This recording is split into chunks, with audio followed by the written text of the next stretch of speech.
ఎడారిలో సెలయేర్లు. జనవరి 30వ తారీఖు. చెట్టునకు మంచు ఉన్నట్లు నేనతని కొందును. హోషేయ గ్రంథము 14వ అధ్యాయము 5వ వచనం. మంచు కురవడం వల్ల ఎంత తాజాదనం! భూమిని నూతనపరచడానికి ఇది ప్రకృతి అందించే కానుక. మంచు రాత్రిలో కురుస్తుంది. ఇది లేకుంటే మొక్కలు ఎదగవు. బైబిల్లో ఈ మంచుకున్న విలువకి గుర్తింపు ఉంది. దీన్ని ఆత్మీయ తాజాదనానికి సాదృశ్యంగా వాడారు. ప్రకృతి మంచును కురిపించినట్లే దేవుడు తన ప్రజలకు క్రొత్త శక్తిని, ఉత్సాహాన్ని ఇస్తూ ఉంటాడు. తీతు పత్రిక 3వ అధ్యాయము 5వ వచనంలో ఈ ఆత్మీయ తాజాదనాన్ని గురించిన ప్రసక్తి పరిశుద్ధాత్మని పరిచర్య గురించి చెప్పే సందర్భంలో కనిపిస్తుంది. పరిశుద్ధాత్మ నూతన స్వభావమును కలుగజేయను. చాలామంది దైవ సేవకులు కూడా ఈ పరలోకపు మంచుకున్న ప్రాముఖ్యత గురించి పట్టించుకోరు. అందువల్ల వాళ్లలో స్వచ్ఛత, చురుకుదనం ఉండవు. మంచు లేక వాళ్ళ ఆత్మలు తోటకూర కాడల్లాగా వేలాడుతూ ఉంటాయి. నాతోటి సేవకులరా, భోజనం చేయకుండా శ్రమించి పనిచేస్తుంటే కూలివాడి గతి ఏమవుతుందో మీకు తెలుసు కదా. అలానే పరలోకపు మన్నాను తినకుండా తన తోటి వారికి పరిచర్య చేయబూనుకునే వాళ్ళ గతి కూడా అంతే. అప్పుడప్పుడు ఆత్మీయ ఆహారం తీసుకుంటామంటే కుదరదు. ప్రతినిత్యం పరిశుద్ధాత్మ సహాయంతో నువ్వు నూతనత్వం పొందాలి.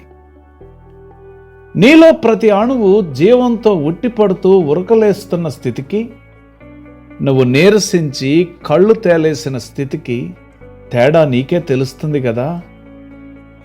నిశ్చలమైన ధ్యానం, వాక్యాన్ని వంటబట్టించుకునే శ్రద్ధ నీ మీద మంచు కురవడానికి సహాయం చేస్తాయి. రాత్రి వేళల్లో ఆకులన్నీ నిశ్చలంగా ఉన్నప్పుడు వాటి రంధ్రాలు తెరుచుకొని ఆకాశపు మంచును జుర్రుకుంటాయి. ఆత్మ సంబంధమైన మంచు దేవుని సన్నిధిలో నిర్మలమైన ధ్యానం వల్ల నీ మీద కురుస్తుంది. ఆయన సన్నిధిలో ధ్యానముద్ర వహించు. తొందరపాటు మంచును అడ్డగిస్తుంది.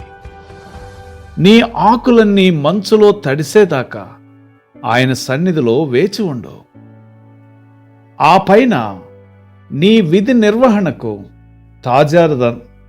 తాజాదనంతో, క్రీస్తులో చురుకుదనంతో, ఉత్సాహంతో బయలుదేరి వెళ్ళు.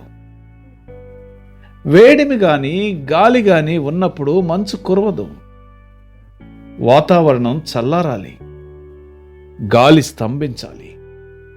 పరిసరాలన్నీ చల్లగా, నిశ్చలంగా అయిపోతేనే గాని గాలిలోని తేమ మంచు ముత్యాలుగా మారి ఆకుల మీద, పువ్వుల మీద కురవదు.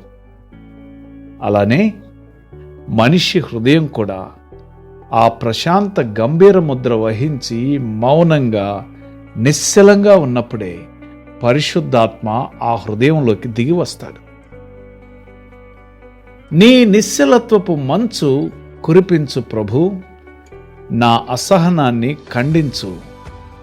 కదులుతూ మెదులుతూ కలవరపడే నా మనస్సులో నీ శాంతిని స్థాపించు. కోరికలతో వేసారిన నా హృదయంలోకి నీ చల్లని ఊపిరి పంపించు. భూకంప అగ్నిజ్వాలల్లో వినబడే నీ కోమల స్వరాన్ని వినిపించు. ప్రతిదినం ఈ పరలోకపు మంచు నిన్ను తడుపునట్లుగా,